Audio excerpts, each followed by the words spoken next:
दोस्तों आईपीएल 2024 के एक और रोमांचक मैच में दिल्ली के खिलाफ आरसीबी की जीत से आईपीएल 2024 के पॉइंट्स टेबल में हो गया है बड़ा बवाल। जहां सीएसके और आरसीबी को मिली है बड़ी खुशखबरी, तो वही हैदराबाद, राजस्थान, लखनऊ और दिल्ली को हुआ है बड़ा नुकसान। तो क्या है पूरी खबर, आखिरकार क्या कुछ हो गया है? आईपीएल 2024 के पॉइंट्स टेबल में बड़ा बवाल, कौन सी टीम हो गई है आईपीएल 2024 से बाहर और किस टीम को कितने मैच जीतने होंगे प्लेऑफ के लिए क्वालिफाई करने के लिए, सब कुछ आज हम आपको बताएंगे इस वीडियो में। तो ऐसे में आप इस वीडियो को अंत तक जरूर देखिएगा। लेकिन इससे पहले अगर आप भी आईपीएल 2024 का हर एक मैच 500 से भी कम एमबी में देखना चाहते हैं तो आप हमारे टेलीग्राम चैनल को ज्वाइन कर लीजिएगा, लिंक आपको डिस्क्रिप्शन में मिल जाएगी। दोस्तों आज आईपीएल 2024 का एक और मैच आरसीबी और दिल्ली की टीम के बीच खेला गया। सभी को उम्मीद थी कि इस मैच में दोनों टीमों के बीच कड़ी कांटे की टक्कर देखने को मिलेगी और यही देखने को भी मिला। बता दें कि इस मैच में दिल्ली की टीम ने टॉस जीतकर पहले गेंदबाजी करने का फैसला किया और ये फैसला कहीं ना कहीं दिल्ली का सही भी साबित हुआ, क्योंकि पहले बल्लेबाजी करते हुए आरसीबी की टीम ज्यादा बड़ा स्कोर खड़ा नहीं कर पाई। जी हां दोस्तों, पहले बल्लेबाजी करने उतरी आरसीबी की टीम ने 20 ओवर में 187 रन बनाए, जहां आरसीबी के लिए पाटीदार ने सबसे ज्यादा 52 रन बनाए। इसके अलावा विल जैक्स ने भी 41 रन की पारी खेली। वहीं दिल्ली के लिए खलील अहमद और रशीद सलाम ने 2-2 विकेट लिए। जिसके बाद में लक्ष्य का पीछा करने के लिए आई दिल्ली की शुरुआत बेहद ही खराब हुई, क्योंकि आरसीबी ने बेहतरीन गेंदबाजी करते हुए 30 रन पर ही दिल्ली के 4 विकेट चटका दिए। हालांकि उसके बाद जरूर होप और अक्षर पटेल ने दिल्ली की पारी को संभाला, लेकिन होप भी 29 रन बनाकर आउट हो गए। हालांकि अक्षर पटेल ने जरूर अंत तक लड़ाई लड़ी, लेकिन वो अपनी टीम को जीत नहीं दिला पाए और आरसीबी की टीम ने इस मैच को जीत लिया। वही दोस्तों, अब आरसीबी की इस जीत के बाद में आईपीएल के पॉइंट्स टेबल में काफी बड़ा उलटफेर देखने को मिला है। जहां कई टीमों को फायदा हुआ है तो वही कुछ टीमों को काफी भारी नुकसान उठाना पड़ा है। तो चलिए आपको बताते हैं पॉइंट्स टेबल का पूरा समीकरण।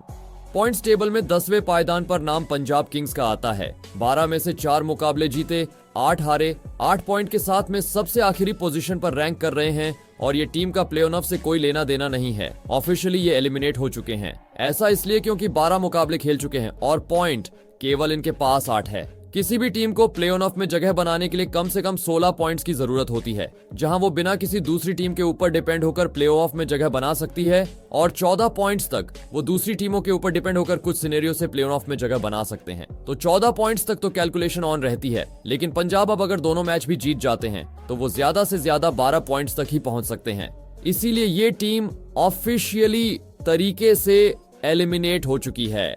टेबल में 9th पोजीशन पर नाम मुंबई इंडियंस का आता है। 13 मुकाबले खेल चुके हैं, केवल 4 जीते, 9 हारे और 8 पॉइंट के साथ में ये 9th पोजीशन पर है। अब क्योंकि ये तो पहले से ही ऑफिशियल ऐलान हो गया था कि मुंबई इंडियंस प्ले-ऑफ की रेस से बाहर है। मुंबई का एक आखिरी मैच बचा है, मुंबई वो जीतते हैं या हारते इससे कोई ज्यादा फर्क पड़ता नहीं। ऐसा इसीलिए क्योंकि अब ये 13 मुकाबले खेल चुके हैं और जीते केवल 4 और 8 पॉइंट हैं। उस लिहाज से अगर अंतिम मुकाबला भी जीतते हैं तो 10 पॉइंट मिलेंगे और वहां से प्ले-ऑफ में जगह बनाना संभव नहीं है। तो ये ऑफिशियली तरीके से बाहर है। पॉइंट्स टेबल में 8वें पायदान पर नाम गुजरात टाइटंस का आता है। 12 में से 5 जीते, 7 हारे, 10 पॉइंट के साथ में ये 8वें पायदान पर बने हुए हैं।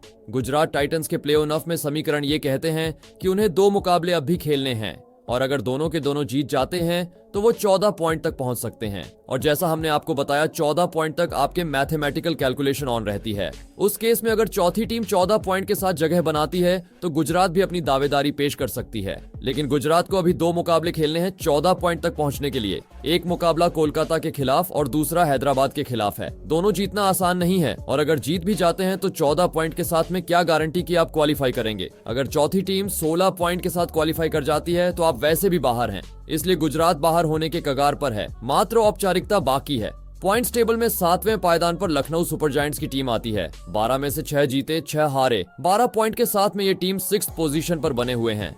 इनकी उम्मीदें अभी भी प्ले-ऑफ की बनी हुई हैं, जहां से यह बिना किसी दूसरी टीम के ऊपर डिपेंड हुए भी प्ले-ऑफ में जगह बना सकते हैं। ऐसा इसीलिए कह रहे हैं क्योंकि लखनऊ 12 मुकाबले खेल चुके हैं, बचे हैं 2 मुकाबले।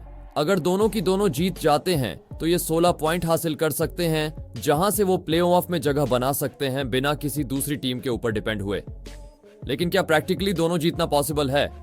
इनका एक मुकाबला दिल्ली कैपिटल के खिलाफ है, दूसरा मुकाबला मुंबई इंडियंस के खिलाफ है, तो 2 बड़े मुकाबले हैं, कांटे की टक्कर देने वाले मुकाबले हैं। लेकिन अगर लखनऊ सुपर जायंट्स ऐसा कर पाने में सक्षम होते हैं तो वह 16 पॉइंट के साथ में प्ले-ऑफ में जगह बना लेंगे। पॉइंट्स टेबल में छठवें पायदान पर नाम दिल्ली कैपिटल का आता है, जिन्होंने 13 में से 6 जीते, 7 हारे। 12 पॉइंट के साथ में पॉइंट्स टेबल में छठे पायदान पर है। आरसीबी के खिलाफ हार से उन्हें बहुत बड़ा झटका लगा है। उन्हें प्लेऑफ में क्वालिफाई करने के लिए बस अपने आखिरी के 2 मैच जीतने थे, लेकिन इस हार के बाद वो लगभग प्लेऑफ की रेस से बाहर हो गए हैं, क्योंकि अगर वो अपना आखिरी मैच भी जीतते हैं तो उनके सिर्फ 14 अंक होंगे, लेकिन उनका नेट रन रेट काफी खराब है। ऐसे में वो सीएसके के ऊपर भी नहीं जा पाएगी। दिल्ली का अब आखिरी मुकाबला लखनऊ सुपर जायंट्स के खिलाफ है। ऐसे में हम कह सकते हैं कि दिल्ली आईपीएल से बाहर हो गई है। पॉइंट्स टेबल में 5वें पायदान पर नाम रॉयल चैलेंजर्स बेंगलुरु का आता है। 13 में से 6 मुकाबले जीते, 7 हारे। 12 पॉइंट के साथ में 5वें पायदान पर है। दिल्ली के खिलाफ इस जीत के बाद आरसीबी को बहुत बड़ा फायदा हुआ है। आरसीबी ने अपने पिछले लगातार 5 मुकाबले जीते हैं, जिसकी वजह से इनके लिए वो उम्मीदें बनी हुई हैं।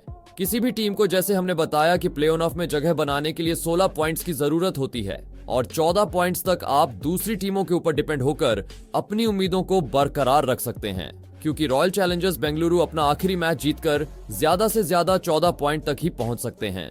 यानी वहां पर अगर चौथी टीम 14 पॉइंट के साथ में जगह बनाती है प्ले ऑफ में, तो फिर आरसीबी अपनी दावेदारी 14 पॉइंट के साथ में पेश कर सकता है। तब बात आएगी नेट रन रेट पर। अगर लखनऊ अपना एक मैच हारी तो फिर आरसीबी के पास पूरा चांस है क्वालिफाई करने का। आरसीबी का आखिरी मैच सीएसके के साथ है, और अगर वो इस मैच में सीएसके को बड़े अंतर से हराती है और अपना नेट रन रेट सीएसके से भी अच्छा कर देती है, तो आरसीबी प्लेऑफ में क्वालिफाई कर जाएगी। पॉइंट्स टेबल के चौथे पायदान पर नाम सनराइजर्स हैदराबाद का आता है। 12 में से 7 जीते, 5 हारे। 14 पॉइंट के साथ में ये टीम चौथे पायदान पर बनी हुई है। सनराइजर्स हैदराबाद को प्ले ऑफ में जगह बनाने के लिए कम से कम एक मुकाबला और जीतना जरूरी है, जिससे वो 16 पॉइंट के साथ में प्ले ऑफ में जगह बना लेंगे। और खेलने अभी भी 2 मुकाबले हैं, तो 2 में से एक जीतना हैदराबाद के लिए कोई बड़ी बात नहीं रहेगी। हैदराबाद यहाँ पर ऐसा काम आसानी से करता हुआ नजर आएगा। वही दोस्तों, राजस्थान के खिलाफ जीत के बाद Chennai super Kings point table में तीसरे पायदान पर अपना नाम दर्ज कराती है। 13 में से 7 जीते, 6 हारे। 14 पॉइंट के साथ अब कहीं ना कहीं प्लेऑफ में ये टीम भी बिना किसी दूसरी टीम के ऊपर डिपेंड हुए प्लेऑफ में जगह तो बना सकते हैं। राजस्थान के खिलाफ जीत से अब इनकी हालात अच्छी हो गई है।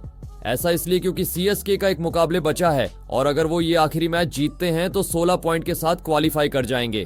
सीएसके का आखिरी मुकाबला रॉयल चैलेंजर्स बेंगलुरु के खिलाफ है, जो कि 14 पॉइंट तक आने के लिए कुछ भी कर गुजरने को तैयार है। तो चेन्नई सुपर किंग्स के लिए वो बेंगलुरु का मुकाबला एक तरह से नॉकआउट मुकाबला बन जाएगा। तो कुल मिलाकर ऐसा लग रहा है कि चेन्नई सुपर किंग्स प्लेऑफ्स में पहुंच सकती है। चेन्नई है, कुछ भी हो सकता है। थाला की टीम, जैसा कि आप जानते हैं।